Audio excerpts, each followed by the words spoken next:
Hey all, trying to see if this thing works.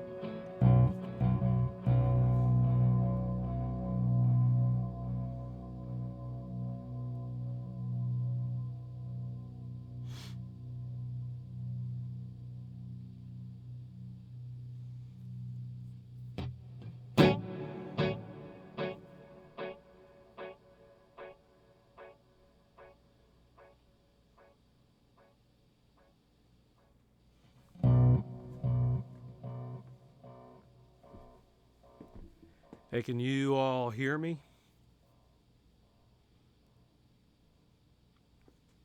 Let me know in the chat.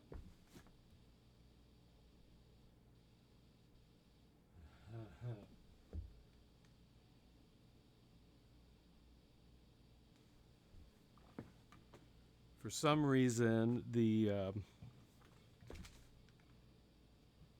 hey, that's great. I'm glad you can hear me. For some reason, I am not seeing this live stream on my phone. I don't know what's going on because, as I have said before, I'm a total idiot when it comes to live streaming. So let me try one other thing here, see if I can get it. If not, my goal for this live stream is just to play, really just to play some guitar. So what I've been doing, let me just tell you what I've been doing. If I lean forward, I'm going to read the chat on my computer, and I'm really sorry. I'll have to lean forward to do that. So what I've been doing is just practicing with my electro-harmonics pitchfork. So if you've hung out here, you've probably seen me do a couple of pieces with that. And I've got it set so when I play a string, I'm playing a perfect fifth above and a perfect fourth below. Here's what it sounds like.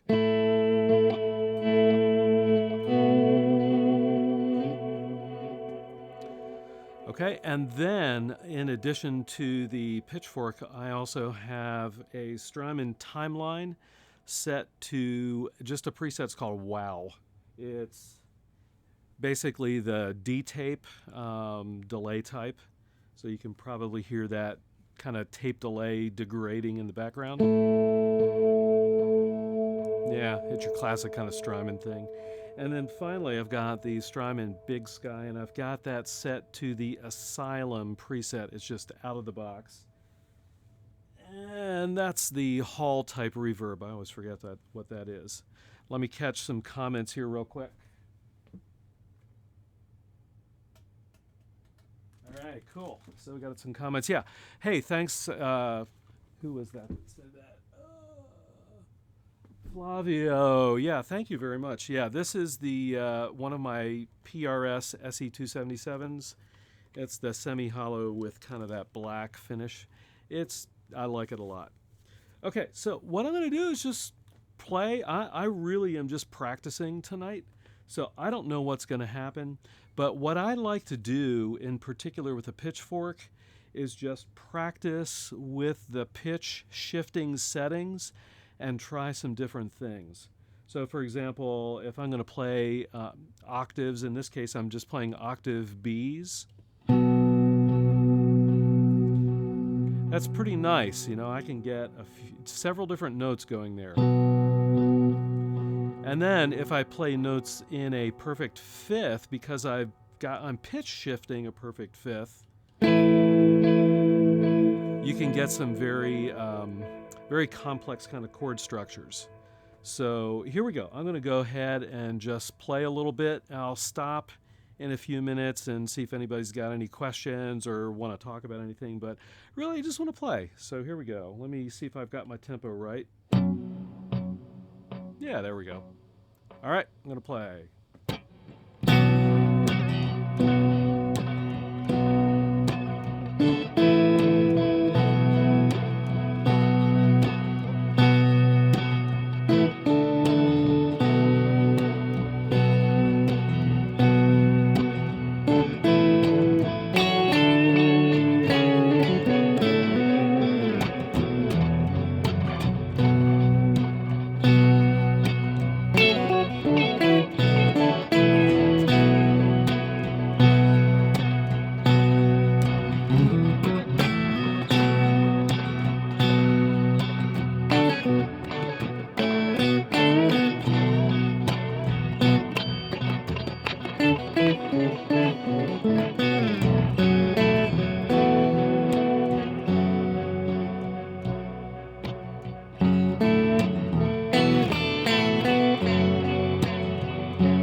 that's the kind of thing I like to practice. You heard some bad notes in there, but yeah, that's okay. It's just practice, right?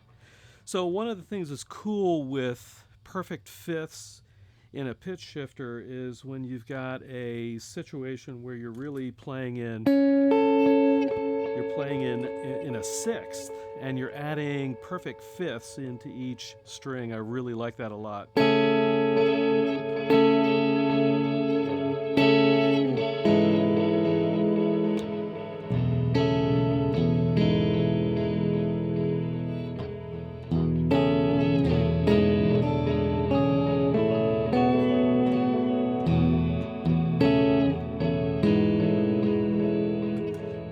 I really like that a lot, and they work especially well with volume pedal swells.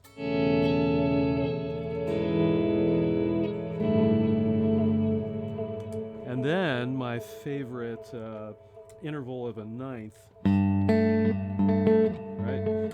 So if you've been hanging out here, you've heard me yammer on about the interval of a ninth. They sound really good with the perfect fifth above for each note, and then that fourth below.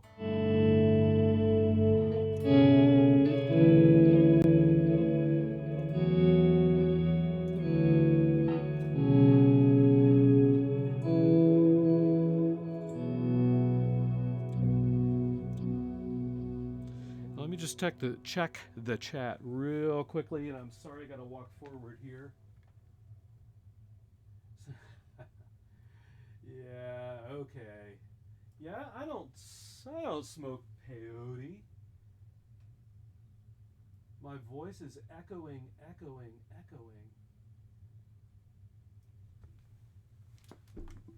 Okay, if I stand back here, is it still echoing? Somebody asked me if I've ever tried an 8-string, if I'm not echoing too much. No, I have never tried an 8-string. I would like to at some point, and maybe I'll purchase one at some point. I don't know. I've been looking at some different 7 and 8-string guitars. I'm kind of working my way up towards kind of thinking about it. Let me check the chat again here.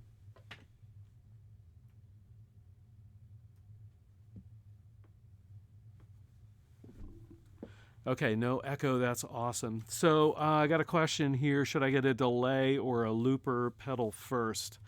So if you go back, like way back a couple years when I did the How to Play Ambient Guitar series, the first episode I kind of talked about what I think are the kind of the basics for this thing called ambient guitar, and that's really whatever you want it to mean, right? So but I would, if you don't have a delay or a looper, I would recommend getting a delay first. You know, if you don't have a delay, this is kind of the basic ingredient for what a lot of people call ambient guitar. Pink Floyd, early Genesis. Pick your Robert Fripp, King Crimson. Pick your person that you like that uses a lot of delay. If you don't have a delay, I don't know. If you're doing loop-based music that really is kind of verse and chorus related, then, maybe it's not a big deal to not have a delay, but I would rather have a delay than a looper. Let me see here. Okay, so I think I'm good there. I'm going to try some more. Actually, I want to turn the volume up in my room a little bit. It's a little low for me just to listen to. I don't play at a high volume, but it's kind of at a whisper right now. So I'm gonna do a little volume swells with this particular setup. And again, I'm just kind of practicing, but I'll kind of tell you what I'm doing after I do it. So here we go.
So as I'm practicing volume swells, again, if you joined a little bit later, I'm using the Electro-Harmonics pitchfork for the pitch shifting effect, and I'm a fifth above and a fourth below in addition to the original tone, okay?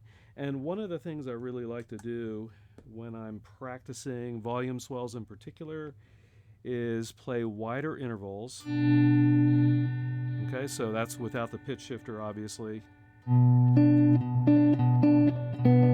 Right? So that's kind of a minor, an octave and a minor third relationship.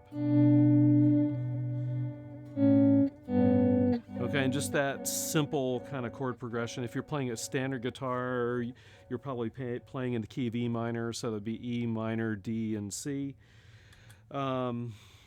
But when you add a pitch shifter in, you get a lot more complexity in even these two-note intervals.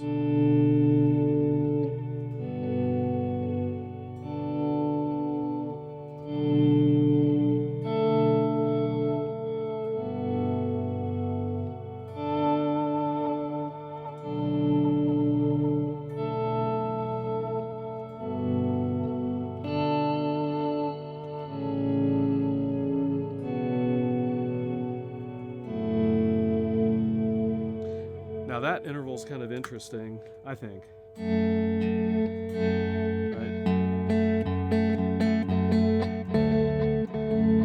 Right, so there's kind of a third in the bass. When you add that perfect fifth in there, oh boy, I really like that a lot. Let me walk up, and again, for those of you just joined, I'm really sorry. For some reason, I can't get the live stream on my cell phone to read comments. I really apologize.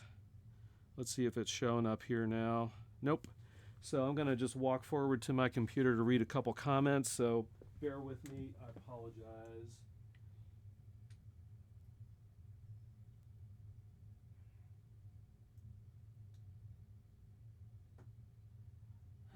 Favorite season? Oh, yeah. Okay. My favorite season is actually winter. I really like cold weather. I'm in Virginia, so it's not super duper cold, but it's not warm in the winter. So I really love winter. I do not like summer. Heat and humidity is not my thing. Let's see. And does being an ambient guitar player diminish your ability to play other types of music? Well, yeah, I think that's an excellent question, and I think the answer is, hang on. The answer is, it depends. If all you play are volume swells and nothing else, it may very well diminish your ability to play guitar. But if you practice other genres of music, like I do,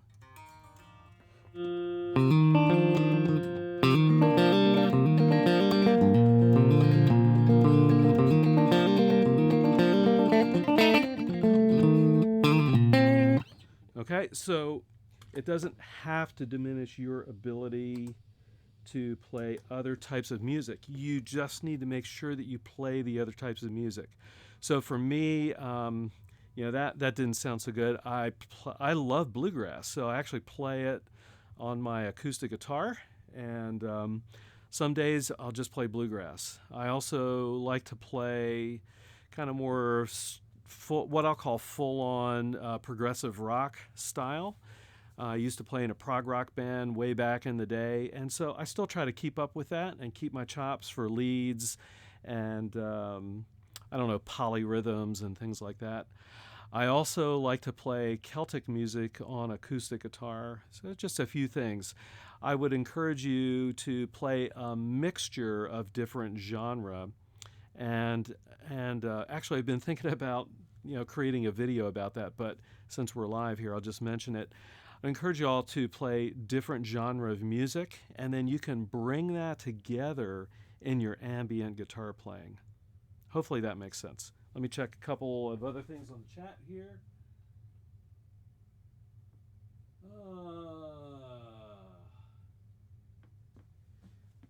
What does that say? What guitar do I feel most creative on?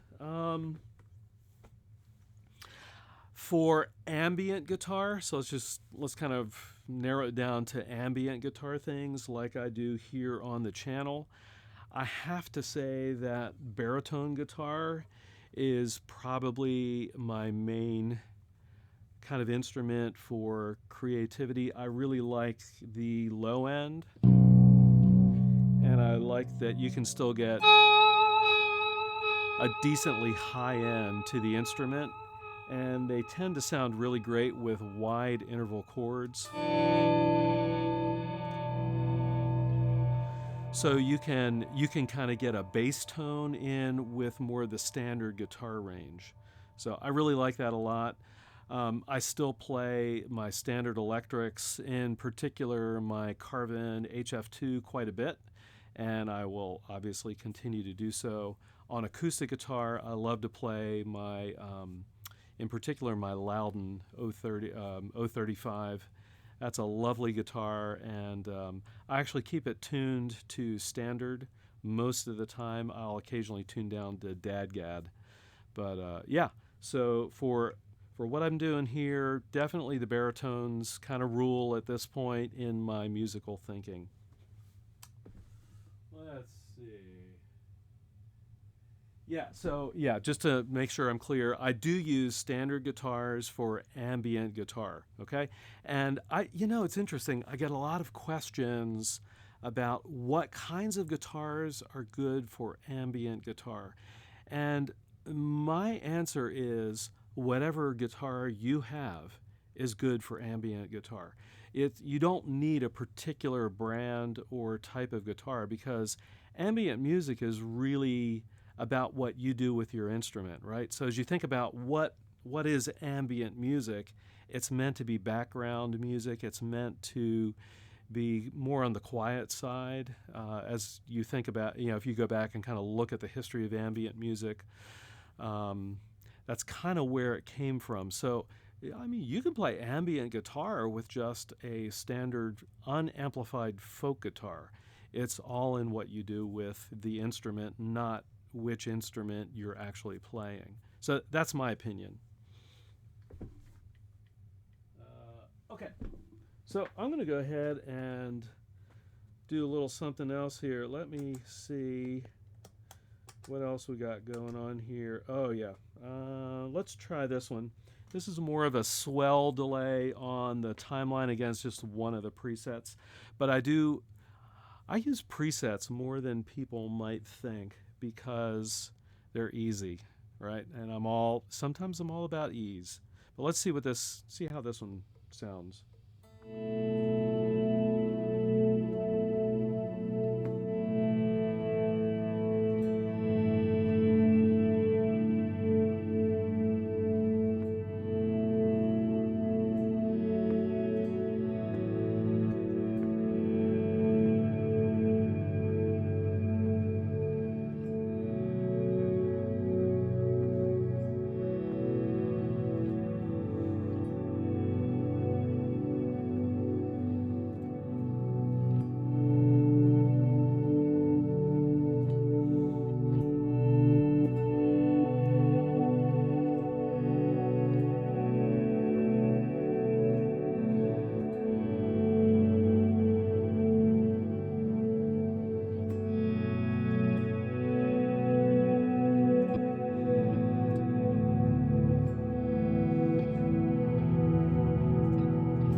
Yeah, I like that. That's the timeline. I have to say the timeline's swell delay is one of the better swell delays out there. And I think it's because you can create a lot of diffusion in the delay setting with it.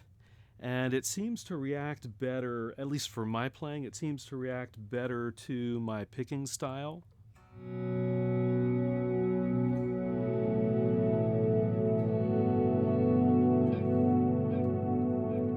In terms of the attack and release of the delay, it's really smooth, almost as smooth as a volume pedal. Okay, let me check some comments here.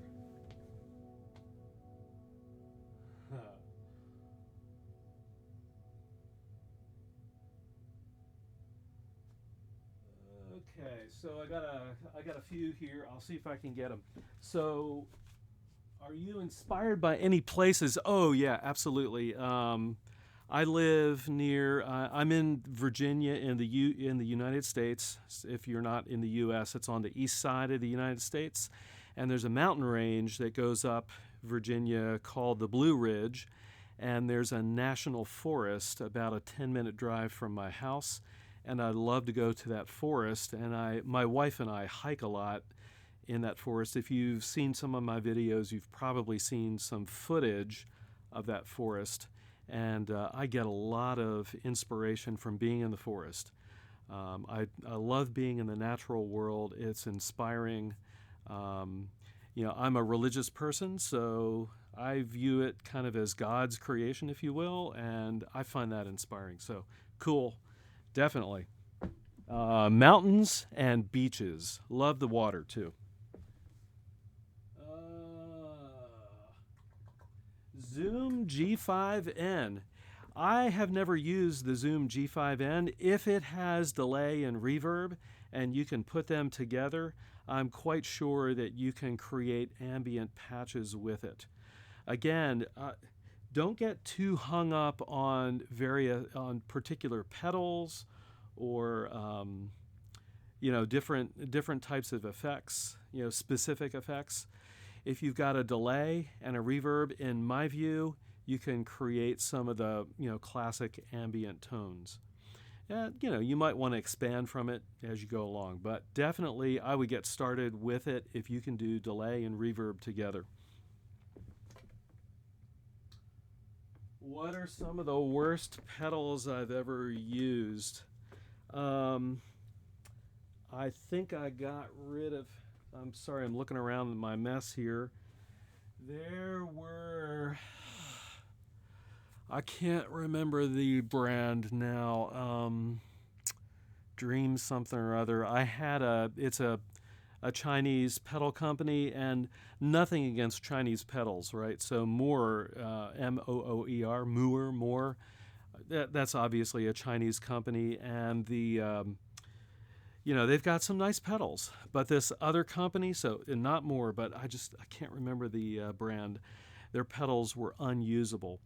I actually am pretty tolerant of different pedals because I think very few pedals are unusable. They're just all different, and they may not work well for you or me particularly, depending on style and what your needs are. But I think most pedals can be used to get some decent sounds. So I wish I could remember. I'm looking around. I actually think I might have discarded the pedals. They were so bad. Let me look here. Okay. Biggest influences. Yeah, so my influences are interesting. When I was in high school, way back in the day, and I've got a gray beard here, so it was a while ago. I actually took a lot of music classes in high school and got interested in music theory. Had a really good teacher, and he turned me on to jazz and classical music when I was between 16 and 18. And I studied it quite prolifically in high school and then in college. So there are a number of classical composers that I really like. Aaron Copland, he's an obvious guy here in the U.S. Charles Ives, maybe not so obvious. Stravinsky and some other early 20th century composers. I used to listen to them incessantly. I still listen to them a lot, even today. Um, in terms of some of the jazz players, I really was into Pat Metheny early on, and Ralph Towner on ECM, the old ECM jazz label, had a lot of great players, and some of them were what I would consider prototypical ambient guitar players, like Ralph Towner, Terje Ripdahl, John Abercrombie. Some of the other influences that I have, acoustic guitar would be Michael Hedges for sure. I remember when he hit the scene, he blew my mind. And if you're not familiar with Michael Hedges, I would encourage you to check him out.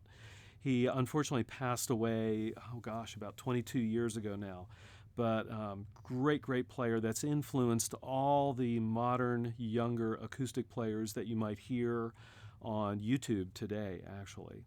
Another player I really like, acoustic-wise, is Martin Simpson. He's an English player, really good stuff, and he's playing Celtic music, but he does some things that are very ambient-like in terms of the feel. In terms of electric players, Robert Fripp is one of my main go-to guys. It's heavily influenced by King Crimson. Also, early Genesis, and I don't mean Abacab and all that, I Can't Dance and all that junk. I mean back in the early to mid-'70s when Peter Gabriel was still singing with the band. The guitar player who was with him then was Steve Hackett, and my whole thing with volume swells came from being influenced by Steve Hackett.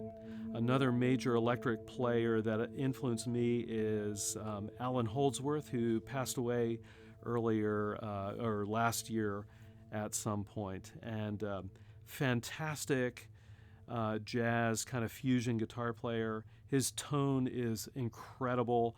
Phrasing is incredible. Even though his style is significantly different from mine, and I certainly can't play anything like him, he's a big influence on me. So there's a few.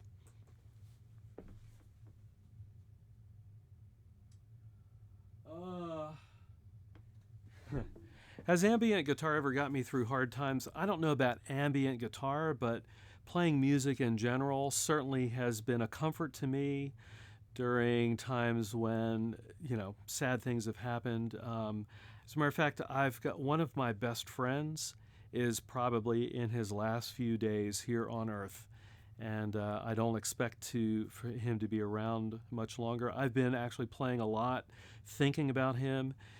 He's an artist, a visual artist. I'm actually going to shoot a video in honor of him soon. I'm gonna wait till he leaves. That seems appropriate. For right now, I want to hang out with him and just be with him. But certainly playing music is a comfort during times like that.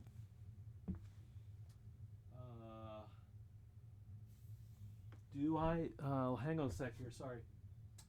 Do I do live gigs? I used to play a lot. I played in a prog rock band for 15 years, and we played out quite frequently, several times a month. And this was earlier in my adult years, but we eventually stopped, not because we hated each other or anything crazy like that, but simply because most of us had gotten married and begun to have children and careers. We weren't making full-time living off of music, so kind of stopped. And actually, you'll laugh when you hear this.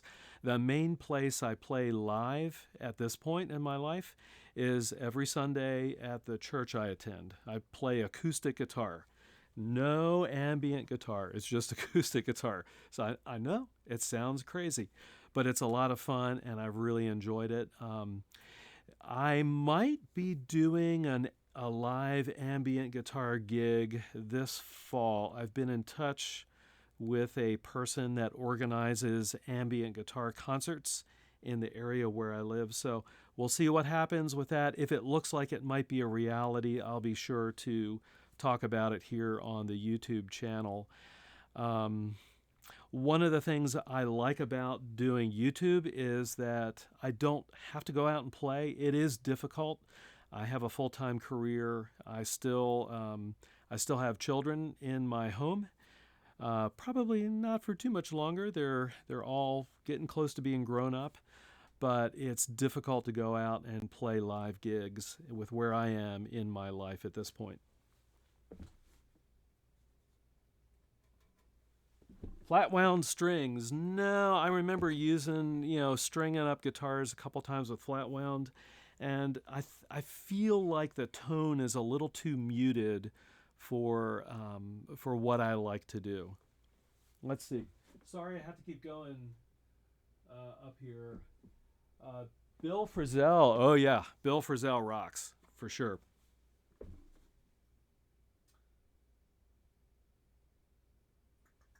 Oh, can you use a fuzz? Yeah, actually you can for ambient playing.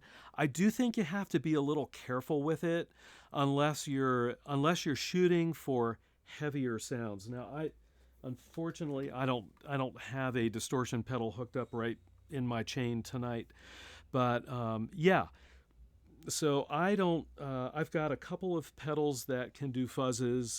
The harmonics. I can't talk tonight. Cockfight has a really nice fuzz tone, and I do use that from time to time. I've got a couple of videos on the channel here, but yeah, you can definitely use fuzz. Just think about how you're using it and the textures that you want to accomplish with that fuzz.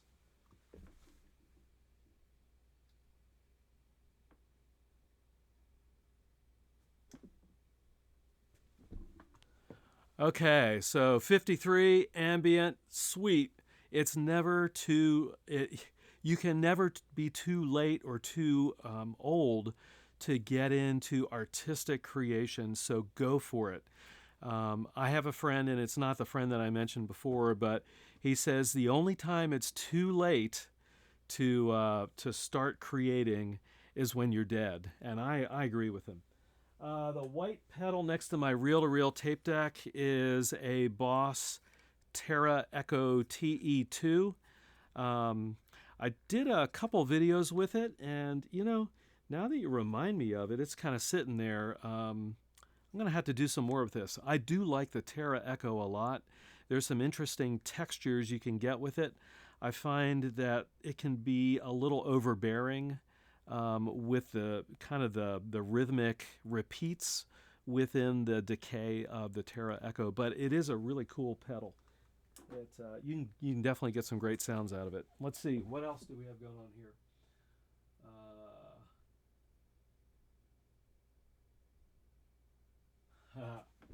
So what was the first pedal I ever owned?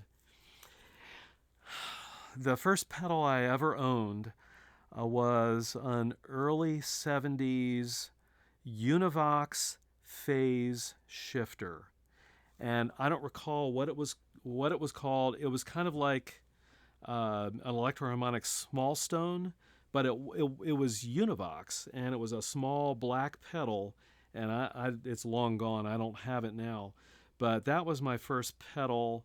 I had that as a teenager, way back in the day. Couple of other early pedals that I had I had a Maestro wah-wah pedal. It was a combination wah-wah and volume pedal, and that's actually where I started using a volume pedal, and then I heard some players that actually knew how to use a volume pedal, like Steve Hackett, and that kind of took off from there. Another early pedal that I had that I really liked was a Boss BF2 flanger. And one of the great things about that pedal was if you dialed it in just right, you could get a really nice chorus sound. It didn't sound like a flanger. You could go for the flange sound, but you could also get a really nice chorus sound. In terms of delay, now this is interesting. A couple of you here have seen this reel-to-reel tape deck over here to the side. With the early recordings I did in the band that I played in for those 15 years, we didn't actually have delay pedals. We actually ran a reel-to-reel tape deck. It was an Akai reel-to-reel tape deck, and I still have it. It's on a shelf behind this backdrop here, and we would run it at 3 3/4 inches per second, and you get about a 500 millisecond delay. We'd run that through the mixer and then use that to add delay to whatever instrument, guitar, bass, whatever it might have been. So yeah, I actually didn't get a delay pedal until quite late in the game. Let me check some more questions here, comments.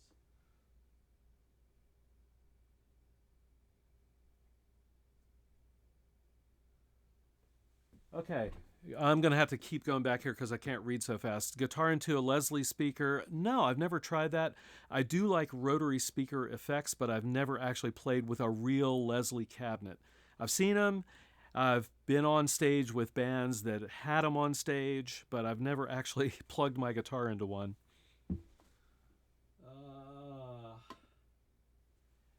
Empress effects. I've never tried Empress effects. They look great. I would love to try them sometime. Let's see. MXR Phase 90. Awesome. Classic unit. And how can I afford all the pedals that I have? Well, yeah. So at this point, what I did when I started the Chords of Orion channel about 4.5 years ago, I had a few key pedals. I'd actually gotten rid of a lot from my earlier band days, but had started to acquire some more pedals. A couple of the main ones would have been the Yamaha UD Stomp that I've had on this channel a few times. It's an eight delay kind of unit that's really cool. And I had a Tone Bone Classic distortion pedal and a few other pedals like that. Once I started Chords of Orion, I do make some money off of this YouTube channel. It's not even enough to be a part-time job, but it is enough to help fund pedal purchases. And to be honest, as the channel has gotten bigger, I have had some pedal manufacturers reach out to me and ask me if I would do demos. I've only done one paid promotional video. The other ones are just where maybe a manufacturer will send me a pedal and ask me if I would use it in a video. I don't sign a contract, so I can say whatever I want. But you know what? If I don't like a pedal, I don't do a video of it. I only do pedals that I think would be useful for you guys to hear and maybe think about if you want to get one.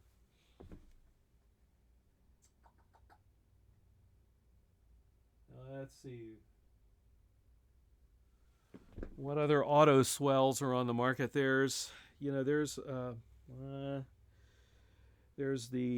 Moore. I did a demo of the Moore slow engine, I think it's called. Yeah, right. It's the slow engine. That's pretty good. I do think that the TC Electronic Crescendo may be a little smoother than the slow engine. And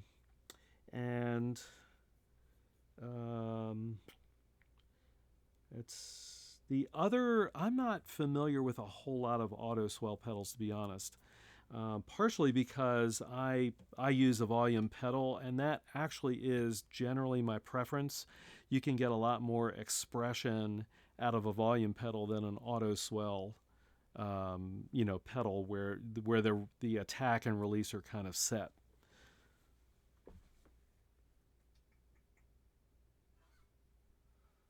Okay, hang on. Benefit of a semi-hollow versus a solid body. For me, there are a couple of benefits. One is they tend to be a little bit lighter, which is nice. Second, semi-hollow guitars tend to be designed with pickups that are not quite as high gain. So a lot of solid body guitars today, for example, the solid body version of this, have very high gain humbucker pickups. Now, there's nothing wrong with high gain pickups, but if you're not playing metal or some other heavy style of music all the time, for me, they're a little annoying to work with because they're just kind of the tone is kind of slammed all the time. So that's the semi hollows tend to have lower gain pickups, which I like, and then the body, the semi hollow body tends to resonate more. And I know that we're playing electric guitars, right? But I do think that body resonance does come into play in terms of the guitar tone. So one of my other guitars that is really a hollow body is my Carvin HF2, and you may have seen it here on the channel. It's I don't have it here, but it's a natural finish, and it's kind of a quilted maple top. That is a hollow body, and it has a distinct mid-range sound that I really, really, really like.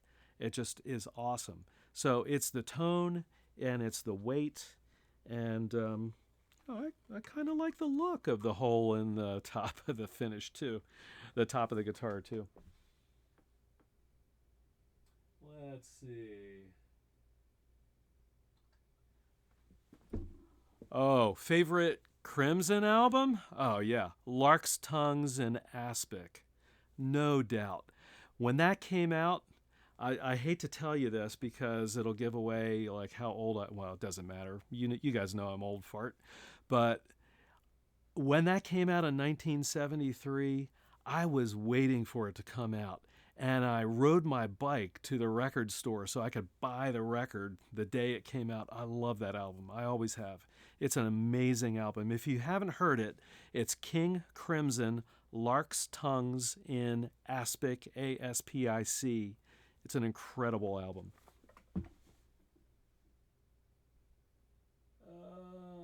Okay. The Exotic SP compressor. I actually did get one before I bought the Wampler Ego that I have been using on this channel. The thing I didn't like about the Exotic SP is that I couldn't get a good sound with it with humbuckers. And it's something to do with the attack and release characteristics of the compressor on that particular pedal. Now, don't get me wrong, it's a high quality pedal. The exotic pedals, high quality pedal, it's well made, and it sounds great with single coil pickups. So like a Strat, Tele, it's awesome with that, but with humbuckers, not so much. So yeah, that's kind of where I am with that one.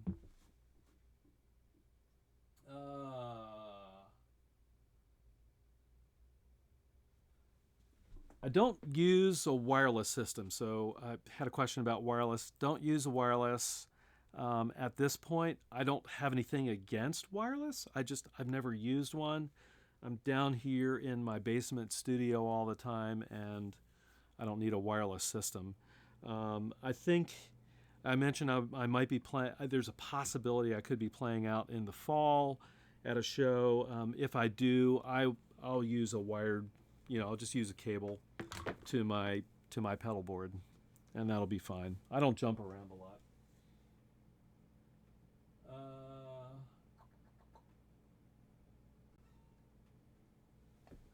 Okay, help choosing volume and expression pedal. I actually do have a recommendation for an expression pedal.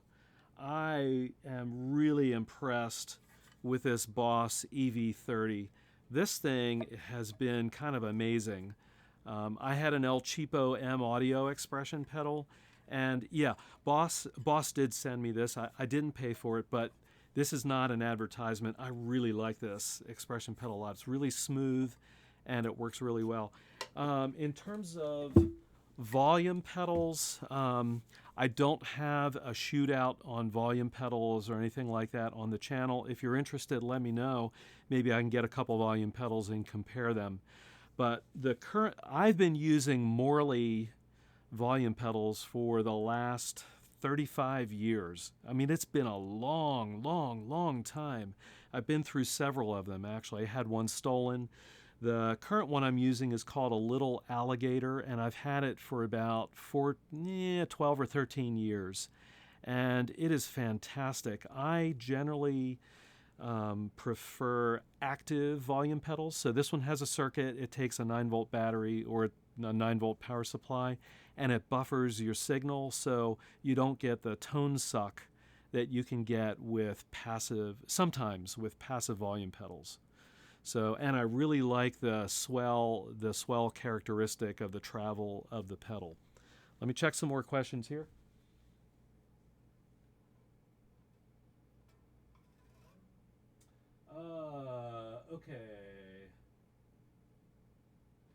Okay, so a couple things. When did I start playing guitar? I started playing guitar when I was 13 years old. So I won't tell you what year that was, but it was way back in the last century. I've been playing for a long time. So anyhow, yeah, so I started playing when I was 13 years old. My parents got me an electric guitar for my birthday. It was a 1964. I still have it, 1964, and it was used. I wasn't 13 in 1964. I'm not that old. It was a Fender Mustang, and the thing is, they bought me the guitar, but they didn't buy me an amp. So I stole my mother's transistor radio and rewired it, so I turned it into a guitar amp. Sweet. Okay. More episodes on Logic. I can do that if there's interest. I've done a few on Logic, so let me see that comment again. Okay, so more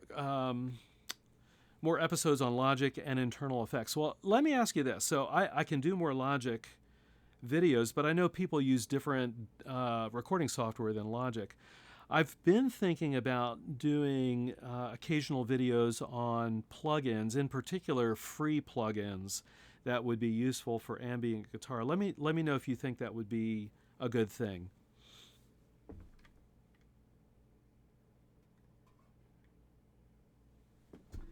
Do I ever use shimmer effects for reverb? Yes, I do. I try not to overuse them though, because it can be pretty obvious. So if I'm using a reverb pedal, so I've got the Strymon Big Sky on the floor here. I don't have it set to the shimmer setting right now, but I like to kind of dial it back. In addition, if I'm mixing down a piece, sometimes I'll throw on a shimmer reverb plugin, and I'll just have it really low in the mix so you can barely hear it, and it just adds a little of extra texture.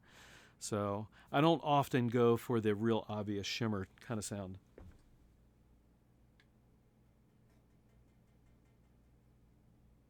Okay, bias effects. I've never tried them. I would love to try it sometime, so maybe I will. It looks pretty cool. My favorite key and chord, I don't know. That's a good question. Obviously, with a baritone guitar, I've got it tuned B to B, so B major or B minor is an obvious kind of key for that. I do play a lot in G, in C, in A, B, obviously E. I think I tend more towards the sharps than the flats, unless I'm using a capo.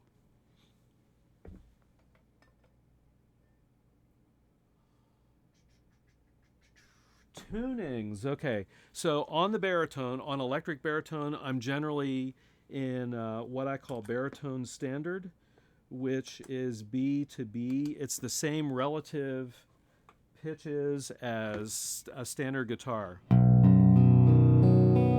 So B, E, A, D, F sharp, and B. Regular standard electric guitar, I'm just in standard tuning.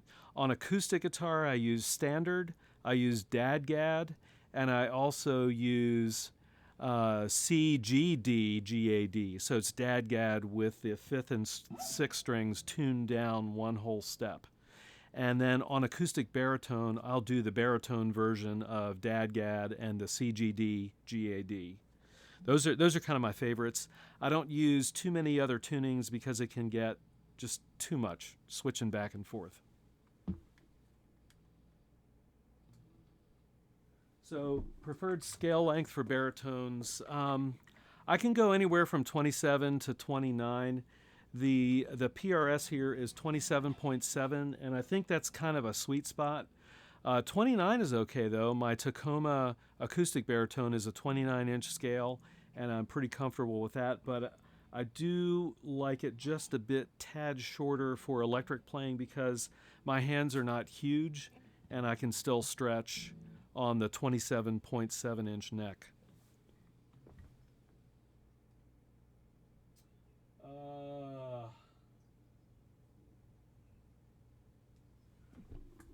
Yeah, so a question about Logic. Yeah, so if there's an interest in Logic, I'll do some more. I saw something about a metal zone. Yeah, I used to have a metal zone. I used to have a metal zone, and I had the old Boss Heavy Metal, if anybody recalls that one. Actually used that one for years. You could make that one sound not heavy metal, which is kind of interesting.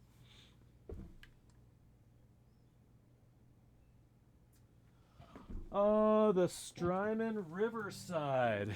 Yeah, I just happen to have it laying on the floor here. I absolutely would recommend this. And full disclosure, they did send this one to me. I didn't pay for it. But again, they didn't pay me to use it, okay? So they just said, hey, we'll send this to you. Can you do a demo if you like? But I've ended up using this on lots and lots of videos. One of the things I really like about this pedal is that you can dial the drive way back, and in my context, since I'm using an amp modeler, I can just run it in the front of my 11 rack and just get the tiniest little bit of grit, and I really like that a lot. So yeah, I would highly recommend the Riverside. It's a great pedal. Let me look here for a few more.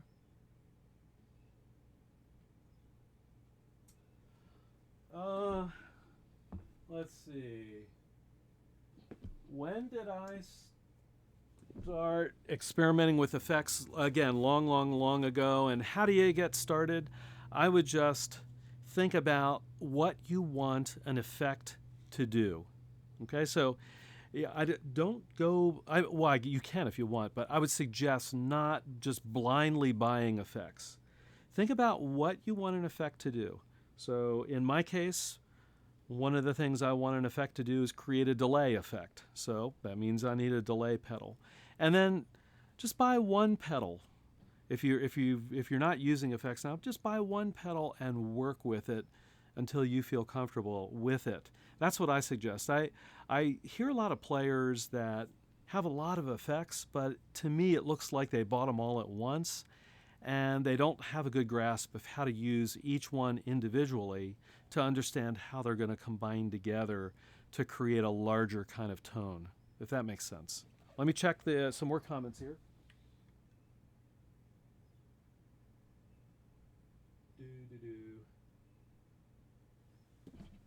Flint versus Blue Sky. I have never used either one. They both look cool, so I don't know how to compare them. The wet, dry setup, is that, I think, you're talking about like the 4-cable kind of setup thing? I've never used that. In my rig, since I'm using the 11 rack, I plug usually compressor and distortion effects in from the guitar, go right into the 11 rack, and I'm pointing at it even though you can't see it. And then all my other effects just go into the effects loop. And the 11 rack allows you to do a parallel if you wish, or you can do a mix between parallel and full signal through the effects loop. That's all I use.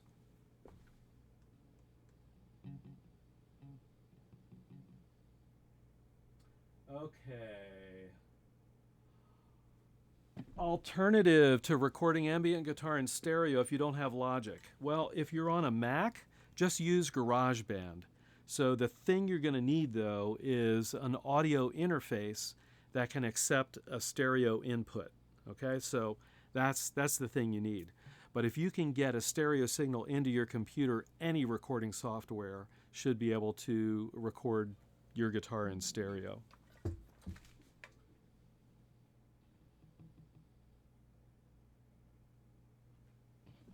Okay, Big Sky versus Blue Sky. Again, to be honest, I haven't used the Blue Sky. Um, I think it's probably, from what I've heard some really great sounds out of the Blue Sky.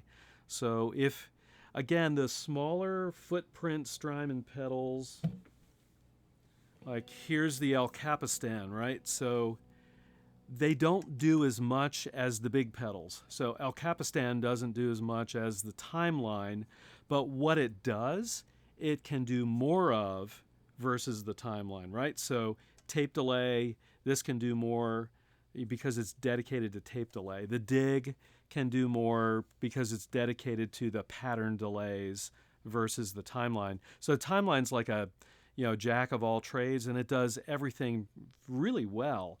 The Big Sky is kind of like that too. So if you like the vibe of the Blue Sky, it can probably do that vibe a little bit better than the Big Sky. That's my guess. Flanger, favorite Pink Floyd. Okay. Flanger. If you like chorusing effects, then get a flanger. I very rarely use a flanger, and I mentioned when I had the old Boss flanger, I normally set it to a chorus. To me, a flanger is an occasional kind of effect, not an effect that I use very often. Let's see.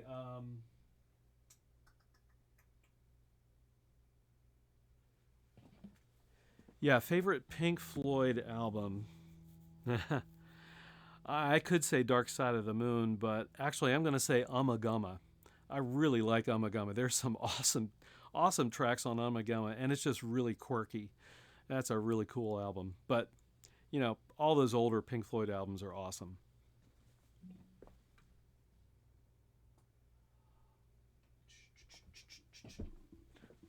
Focusrite Scarlett, yeah, absolutely. I've got a Scarlett 2i4, and it's great. Love it.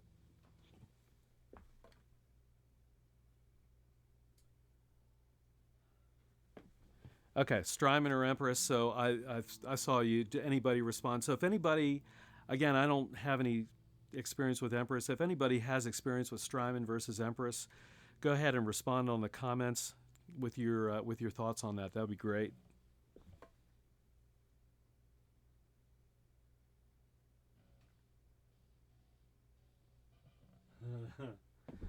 When I go out on my gig in the fall, if it happens, what pedals will I take? I've been thinking about that. I'm not going to take a whole lot. I'm going to decide kind of what the theme of what I'm going to play will be. If this gig happens, it's going to be an all night, like an 8 hour kind of overnight concert, kind of a sleep concert, and it sounds like if it happens, I'll be playing for an hour and a half or 2 hours or something like that, maybe. And so what I'm going to do is kind of come up with a theme. Since I don't have all my pedals on some monster pedal board, I will probably take just a few, 5, 6, maybe 7 tops pedals.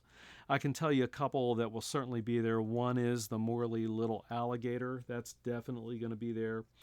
There will be a compressor. It'll be either the Wampler Ego or the Fender the Benz that I demoed recently. That thing is great.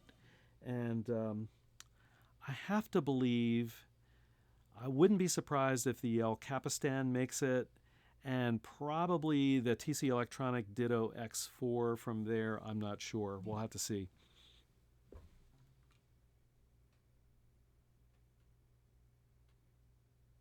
Yeah, using a wah-wah pedal in an ambient setting. Yeah, that's interesting.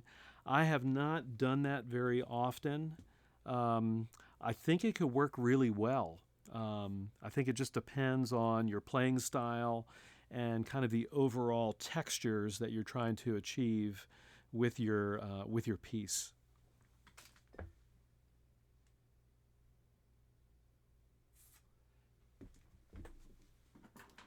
All right, so I got a question here. Have I ever used a slide with ambient guitar? I'm not really a slide player, but what I used to do, and I haven't done this for decades, but I used to take this whammy bar. It's a Stratocaster whammy bar that I actually use on my Fender. Mustang, and I would actually use it kind of like that. That's about it for me, like the standard slide. I have nothing against it. Slide's awesome, but I don't use slide very often. So that's me. Let's see what else we got going on here. Okay, I think we're pretty much up to date on the things. It's almost 11 o'clock my time. You heard me talk about a day job earlier in this live stream, and I have one. And tomorrow is a work day for me. I'm in pretty good shape this week with all the videos that I'm going to post, so that's awesome. But I need to make sure that I'm able to get up in the morning and go to work, just like all of us have to do, right? So let me just check and see if there's any last questions.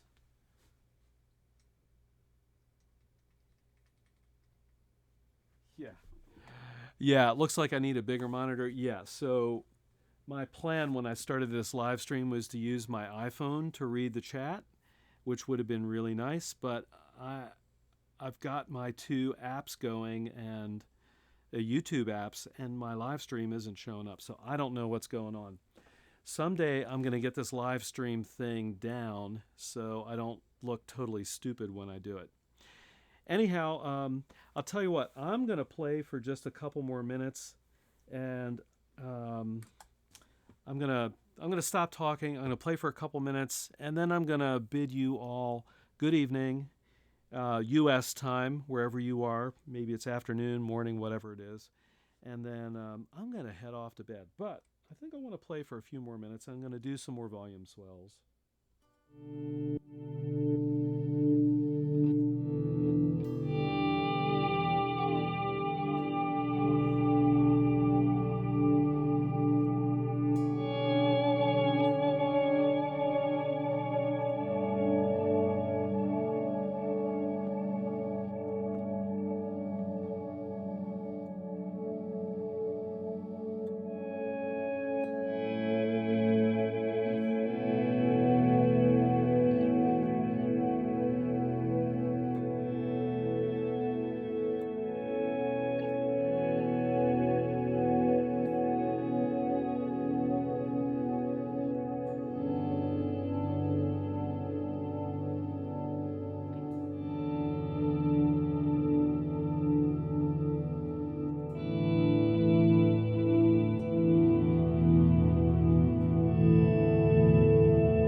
Hope you all have a great rest of the day or beginning of the day wherever you are in the world. I do have a video posting on Wednesday U.S. time, and it's actually going to be a walkthrough of the acoustic piece that I posted yesterday, Monday U.S. time, with the Tacoma baritone. So if you have a chance, check it out. And for those of you who ask about Logic, I do go into Logic and show how I mixed that track down after I discuss how I recorded it. All right. Hey, thanks a lot, everybody, and I will see you all soon, whether it's live or whatever. But really appreciate the support and all the love. Thanks a lot, everybody. I'm going to figure out how to turn this thing off now.